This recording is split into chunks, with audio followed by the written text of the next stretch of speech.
오늘 이 아침에도 하나님의 은혜를 사모하여 기도의 자리에 나오신 모든 성도님들을 환영하고 축복합니다. 이 시간 우리에게 주신 하나님의 말씀은 시편 85편 1절에서 13절까지 말씀입니다. 고라 자손의 시, 인도자를 따라 부르는 노래. 여호와여, 주께서 주의 땅에 은혜를 베푸사 야곱의 포로된 자들이 돌아오게 하셨으며 주의 백성의 죄악을 사하시고 그들의 모든 죄를 덮으셨나이다. 셀라.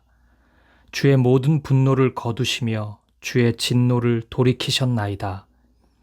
우리 구원의 하나님이여, 우리를 돌이키시고 우리에게 향하신 주의 분노를 거두소서. 주께서 우리에게 영원히 노하시며 대대에 진노하시겠나이까. 주께서 우리를 다시 살리사 주의 백성이 주를 기뻐하도록 하지 아니하시겠나이까. 여호와여, 주의 인자하심을 우리에게 보이시며 주의 구원을 우리에게 주소서. 내가 하나님 여호와께서 하실 말씀을 들으리니 무릇 그의 백성, 그의 성도들에게 화평을 말씀하실 것이라. 그들은 다시 어리석은 대로 돌아가지 말지로다.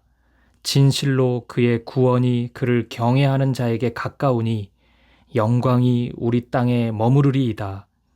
인애와 진리가 같이 만나고 의와 화평이 서로 입맞추었으며 진리는 땅에서 솟아나고 의는 하늘에서 굽어보도다. 여호와께서 좋은 것을 주시리니 우리 땅이 그 산물을 내리로다. 의가 주의 앞에 앞서가며 주의 길을 닦으리로다. 아멘. 오늘 본문은 하나님의 백성들이 품어야 하는 소망의 핵심을 노래하고 있습니다. 본문의 배경은 바벨론 포로 생활을 끝낸 이스라엘이 다시 가나안으로 돌아온 후의 상황입니다. 이스라엘은 오랜 시간 누적된 자신들의 죄로 인해 나라를 잃고 완전히 멸망하고 말았습니다.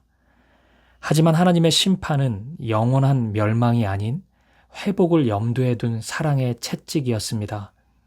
그 결과 70년의 기한이 지난 후 하나님은 이스라엘을 다시 회복시키셨습니다. 회복된 이스라엘이 제일 먼저 해야 할 일은 무엇이었을까요? 그것은 성전과 성벽 건축이었습니다. 성전은 하나님의 임재를 상징하는 곳이자 하나님께 예배하는 신앙 고백의 장소였기에 하나님의 백성인 이스라엘에게는 반드시 필요한 것이었습니다. 성벽 또한 외부로부터 스스로를 지킴으로써 나라가 독립적으로 서 있음을 보여주는 힘의 상징이었기에 회복된 이스라엘 입장에서는 반드시 필요한 것이었습니다. 하지만 차근차근 진행되어 갔던 이 일은 외부로부터의 공격, 그리고 내부로부터의 분열로 인해 장시간 멈추게 되었습니다. 의욕적으로 시작했던 일이 쉽게 풀리지 않자 이스라엘은 하나님에 대한 불신을 가지기 시작했습니다. 그 결과 하나님의 은혜로 고국으로 돌아왔음에도 하나님의 일하심에 대한 감사도 점점 소멸되어 갔고 이스라엘을 회복하셔서 하나님 나라를 이루실 것이라는 하나님을 향한 기대도 희미해지고 있었습니다. 오늘 본문은 바로 이때 고라 자손에 의해 만들어진 하나님을 향한 찬송의 고백입니다. 1절부터 3절은 첫 마음의 회복을 기억하자고 독려하는 마음의 고백입니다. 나라를 잃고 모든 것이 절망스러웠던 가장 힘들었던 그때 하나님은 약속을 기억하시고 이스라엘을 회복시키셨습니다. 오늘 시인의 고백은 나를 살리셨던 그 은혜, 한없이 크신 하나님의 사랑을 함께 다시 기억하자는 고백인 것입니다. 사랑하는 성도 여러분, 이처럼 하나님 앞에서의 새로운 출발은 은혜의 기억으로부터 시작합니다.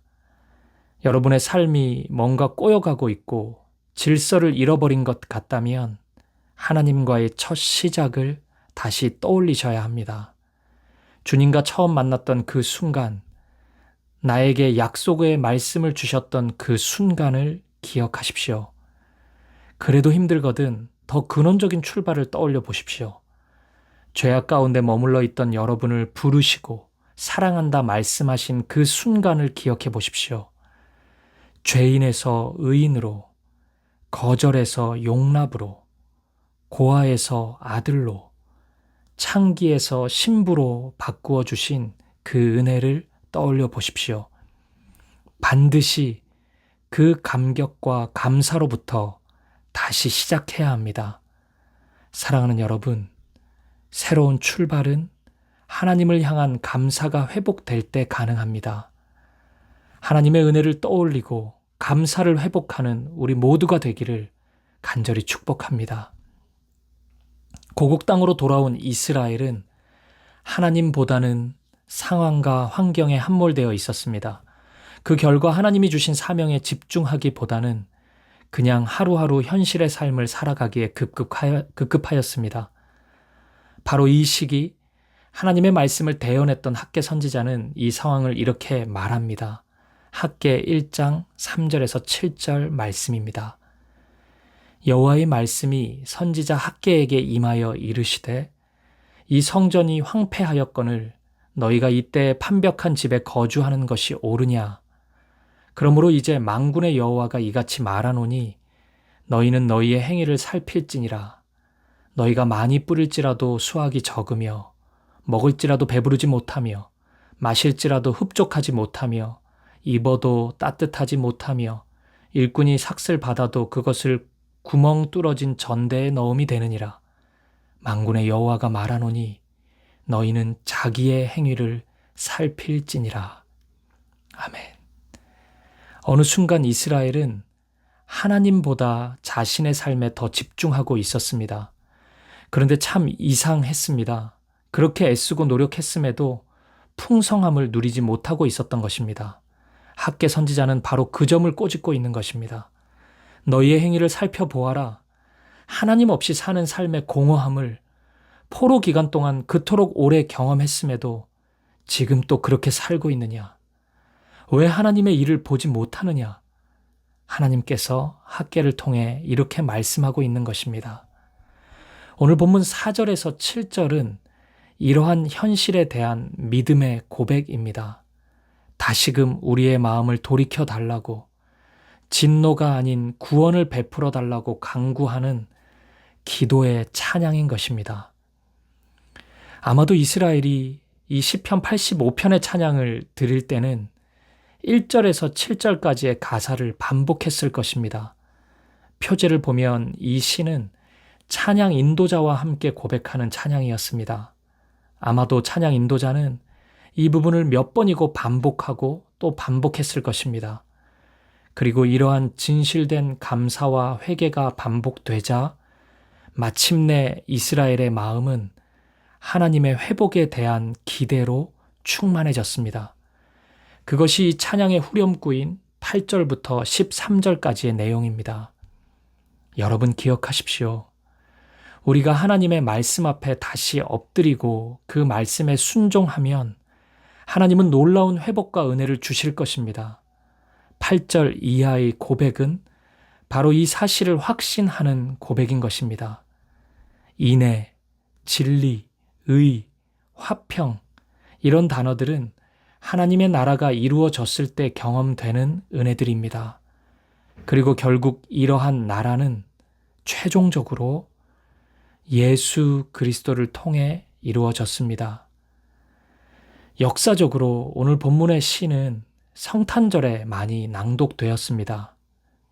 왜냐하면 지금 이스라엘이 소망하는 하나님의 회복이 예수님의 오심으로 인해 비로소 완전히 성취되었기 때문입니다. 이 부분을 예수님에 대한 몇 가지 성경 말씀을 통해 설명해 드리겠습니다. 조금만 집중해서 잘 들어보십시오. 먼저 요한복음 1장 17절입니다. 율법은 모세로 말미암아 주어진 것이요 은혜와 진리는 예수 그리스도로 말미암아 온 것이라. 아멘. 진정한 은혜, 진정한 진리는 예수 그리스도로부터 왔습니다. 이 사실을 믿으시기를 축복합니다. 그리고 요한복음 14장 27절입니다. 평안을 너희에게 끼치노니 곧 나의 평안을 너희에게 주노라.